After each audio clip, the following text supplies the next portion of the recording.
সারা সপ্তাহের বাজার যেহেতু একসাথেই করা হয়, সেই জন্য অনেক ধরনের মাছের সঙ্গে একটা কাতলা মাছও কিনেছিলাম। আর তার পেট থেকে বেশ অনেকটা ডিমও পাওয়া গেল। তো এই ডিমগুলো ভাবলাম একটু বড়া বানিয়ে নেব। তো বড়া বানিয়ে নিতে গেলে যা করতে হয়, ডিমগুলোকে প্রথমে ছোট ছোট করে কেটে নিলাম, কেটে বাটির মধ্যে রাখলাম।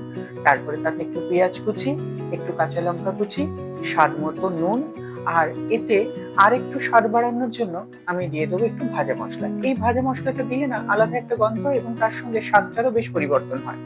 আর এই ভাজা মশলার সাথে সাথে একটু কালো জিরে উপর থেকে দিয়ে দেবো। দিয়ে এটাকে একটু ভালো করে মাখবো। তবে হ্যাঁ, তার সঙ্গে একটু বেসন দিতে হবে, কারণ যেহেতু পেঁয়াজ দিয়েছে নাহলে জল বেরিয়ে যাবে, তাহলে এই মাছের ডিমের ঠিক আঠাটা হবে না। তাই জন্য এর সঙ্গে বেসন দিয়ে এটাকে আস্তে আস্তে করে ভালো করে মিশিয়ে মিশিয়ে মাখতে থাকলাম যতক্ষণ না ডিমগুলো সব একসঙ্গে মিলে যাচ্ছে, ততক্ষণ পর্যন্ত। মাছের ডিমের এই সংমিশ্রণটা বেশ ভালো করে মিশিয়ে নিয়েছি, মিশিয়ে ভালো করে মাখাও হয়ে গেছে। এইবার এই সংমিশ্রণটাকে বাটিতে রেখে দেবো, রেখে দিয়ে হাতটা ধুয়ে নিলাম, হাতটা ধুয়ে নিয়ে গ্যাসে কড়াই চাপিয়ে দিলাম, কড়াই চাপিয়ে দিয়ে কড়াইটা বেশ ভালো করে গরম করে নিলাম, নিয়ে এতে একটু বেশি করেই তেল দিতে হবে, কারণ মাছের ডিম ভাজতে গেলে না একটু তেল বেশি লাগে, সেজন্য একটু বেশি করে তেল দিয়ে দিলাম। দিয়ে চামচে করে করে একটা একটা করে এই ডিমের বড়া ছাড়তে লাগলাম।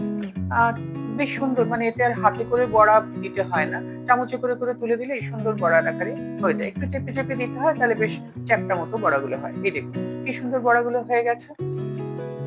গ্যাসটাকে মিডিয়াম ফ্লেমে রেখে ডিমগুলোকে না একটু এদিক ওদিক করে নেড়ে ছেড়ে দেখলাম, যেদিকটা বেশ লাল লাল হয়ে গেছে সেদিকটাকে ঠিক উল্টে দিলাম, উল্টো দিকে যেদিকটা কাঁচা আছে উল্টিয়ে দিয়ে আবার একটু বেশ হালকা গ্যাসে ভাজলাম। খানিকক্ষণ ভাজার পরে ডিমের উল্টো দিকগুলো আরেকবার উল্টিয়ে দিলাম, উল্টিয়ে দিয়ে দেখলাম যে সঠিক ভাজা হয়েছে। এই তো কি সুন্দর সঠিক ভাজা হয়ে গেছে।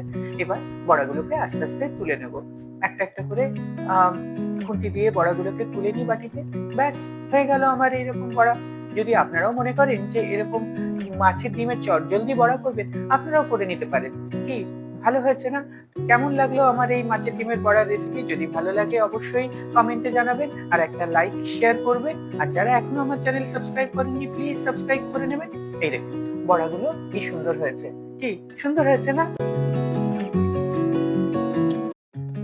সারা সপ্তাহের বাজার যেহেতু একসাথেই করা হয়, সেই জন্য অনেক ধরনের মাছের সঙ্গে একটা কাতলা মাছও কিনেছিলাম। আর তার পেট থেকে বেশ অনেকটা ডিমও পাওয়া গেল।